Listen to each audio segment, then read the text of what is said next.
Hello, everybody, and this is Coach Chrissy. For those of you who don't know me, I help busy, stressed out women lose weight, increase energy, and balance their hormones through nutrition and exercise. So I'm so excited that you are all here this week and joining me for my first hormone workshop. So as you know, I deal mostly with hormones and fat loss and how to get women to really burn fat, okay? So this is a big thing because we think weight loss and we don't actually think fat loss. So in reality, you can be losing weight, but you cannot be losing fat. And so that's where hormones come into play. And this week, I'm going to be telling you all about these wonderful hormones, which ones you want activated, which ones you don't want activated, and how those respond to your body and fat loss. So hopefully you have downloaded the burner or the workbook. If you haven't, or you're not part of my email group, then you need to click that link in the comments below, and I will go ahead and get that to you in your inbox. And then hopefully you've taken the burner quiz. So the burner quiz is key because this kind of tells me where you are placed as far as carbs go. And that's where we want to be looking. So a lot of times, especially in our society, people are eating a lot more carbs than we used to or than our ancestors used to. And women specifically here, as we age and as we get older, our body can't handle as many carbs. So as we continue to eat the same things, especially refined carbs, those are those fatty, sugary carbs. But as we continue to eat those foods and we age, we start gaining weight, okay? And this all has to do with estrogen and insulin, and I'll explain all of that later this week, so stay tuned for all of that. But hopefully you guys downloaded that workbook. If not, just hang with me and you can download it later. But today we're going to be talking about hunger, energy, and cravings. We're going to be talking about exercise and how that impacts those. And then we're also going to be talking about the carb tipping point, which is really, really key to fat loss. So in the workbook, I asked you guys to ask yourselves on a day-to-day basis, what are your hunger, what is your energy like, and what are your cravings like? And this is what I call HEC, so it's HEC, and you always want your HEC in check because your HEC is your biofeedback. This tells you if your body is burning fat, if your metabolism is working, and whatever you are doing, if you can sustain this or not. So if we have hunger, let's say hunger is not in control, then whatever you're doing, and this goes back to the exercise more, eat less model, if you're doing that, then you can't sustain that because eventually this is how they all kind of play together. That hunger is going to take over, which means energy is going to drop, which means cravings kick in, so you go and get food. That's just how the body works, which is why these bio feedbacks are really, really key to knowing how your metabolism is doing. So you want to be asking yourself multiple times a day, how is my hunger, energy, and cravings, okay? Is my HEC in check? And it's all on a scale of 1 to 10, and 10 being the most extreme, and then 1 being very low. So for hunger, we really want it to be under a 5, especially if it's only been a few hours since we ate. Now, if we're coming up to that 3-4 hour time point since our last meal or snack, then hunger should start to kick in because we do need to eat again then, right? However, if we just ate and about an hour later we're hungry again, something is not working right. There are hormones that are not triggering correctly, which means fat loss can't ensue. And I will explain how that works tomorrow, believe it or not. But know that we want that hunger to be, ideally, I like it to be around a 2 or 3, no more than that, but 5 or under for starting out is kind of ideal there. 0 is even best, okay? So then you're gonna ask yourself for energy, how is your energy throughout the day? Is it on a scale of 1 to 10, 10 being the most energy you have and 1 being very little energy, where is that energy at? So if you are having really low dips, let's say a lot of people, I see this like 2 p.m., 3 p.m. crash where their energy just kind of drops right off the planet and they're like, oh, I just can't move. They go grab caffeine, they go grab chocolate, they go grab some type of candy, something sugary to get their energy back up. Okay, that's not ideal here, okay? So we always want the energy to be 7, 8, 9, 10, and I really like it to be in that like 8, 9, 10 range. If it does drop to 7, that's okay. But if it's really, really low, then we need to figure out what nutritionally you are missing to get that energy back up. It's generally a micro or macronutrient deficiency and or abundance, and it's affecting that energy. Also, going long periods of time without food. So if you're eating lunch at like 11:30 or noon and you're trying to go all the way to dinner, that energy is going to drop, especially if you're doing a normal everyday workout routine or some type of exercise. That energy will drop, so you do need to add in something there. And then the last thing is cravings. So I get this, I'm a woman too. Cravings are the number one thing that will kill your goals. This is where I see women just fall off the handle because the cravings got too intense. And that's why I really recommend eating multiple times throughout the day. So we want ideally 5 to 6 meals, and I'll go into that in a minute. But this is why, because we can stay ahead of those cravings. Once the craving has reached that 10 point or has reached that 6, 7, 8, 9, 10 point, what happens is they become too intense, the body cannot sustain it, and what it's doing is it's telling you to go get food because that blood sugar is kind of fluctuating. And so that's really where the cravings come in, and that's really where you need to make sure we're getting nutritious food throughout so you can go ahead and combat those cravings. Now, these all go back together. So if we go without food for a long extended period of time, then I told you your energy drops. Well, when energy drops, the brain signals the body to go get energy, which causes the cravings. So this is why this is your biofeedback circle, and this is why when all three are in check and your HEC is in check, you are going to get those fat loss results, okay? Now, if those are not in check, then we have a problem and we need to go ahead and fix that.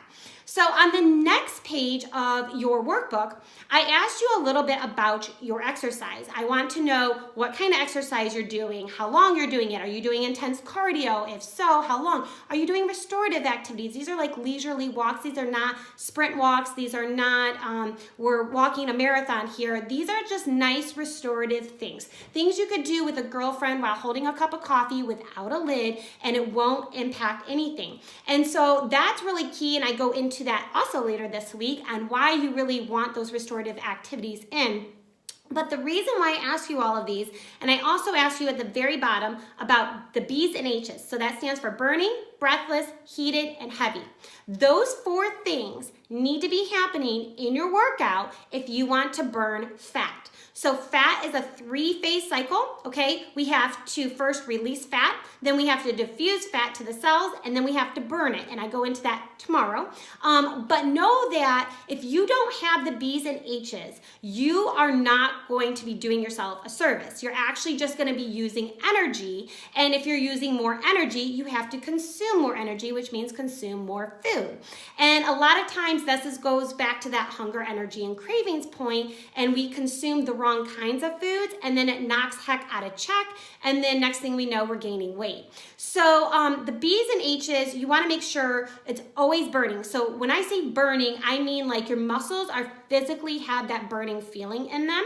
You're breathless, like it's hard to breathe, okay? We know then the intensity is high enough. And then heated means you are sweating, okay? So I'm naturally a sweaty person, so that's kind of like, for me, I'm like, okay, I have to be dripping sweat for me to know that that H is really, or the first H is really getting in there. And then heavy. So heavy goes as far as weight training, but heavy also goes as far as muscles. Like, are those muscles starting to feel very heavy, very fatigued by the end of your workout? If so, we know we have the B's and H's, which is burning, breathless, heated, and heavy, and those things need to ensue for fat to be released, diffused, and then burned, okay? And then, so also on that, if you go past 40 minutes of any type of exercise, unless you're doing traditional strength training, which is a little bit different and not really what I recommend, but if you are going past 40 minutes, you are not doing your body a service. You're actually doing your body a disservice, because through my exercise science degree, I have learned that after 40 minutes, the body can only sustain energy for so long. So past that 40 minutes, it's really not doing anything but aerobic type exercise. You can't keep pushing. Unless you're doing a push and rest style workout, even then, past that 40-45 minutes mark, you're really not doing much for your body. So don't think about how long your workout is. Think about how intense your workout is. You can get a killer workout in 10 to 15 minutes as long as it is burning, breathless, heated, and heavy. And trust me on this, it will burn fat. Okay, guys? So then we're gonna go into our next page, which is the carb tipping point. This is where you guys have to really go ahead and listen to me on this, okay? The carb tipping point is unique to each and every person, okay? So my carb tipping point is gonna be different than your carb tipping point, okay? And the reason why I've asked you to fill out breakfast, snack, lunch, snack, dinner, and then anything else is because this also goes back to our hack, right? So if you notice that, oh, I don't eat breakfast, oh, I might eat a bigger lunch, oh, I don't eat until dinner, and then I have continuous meal, then you know that our heck is not in check and we need to kind of ramp that back up. So I do recommend, unless you're doing a fasting protocol, I also go into that later this week as well, I recommend that you eat 5 to 6 meals a day. And these don't have to be huge meals. They can be as huge as you need them to be for your body. So if you make a bigger meal and you are stuffed and you can't eat it all, don't eat it all. But if you are eating small little meals and you're always hungry, then we need to ramp that up. You can never go wrong with proteins, you can never go wrong with veggies, and you can never go wrong with healthy fats. There is a point where the fat is too much, but really, unless you're eating gobs and gobs and gobs of peanut butter or nuts or an extreme amount of bacon, which I eat a pound a week, sometimes 2 pounds, you're not gonna go over that fat limit, okay guys? So don't worry so much about the fat. It's really the carbs, which is called the carb tipping point, not the fat tipping point, okay?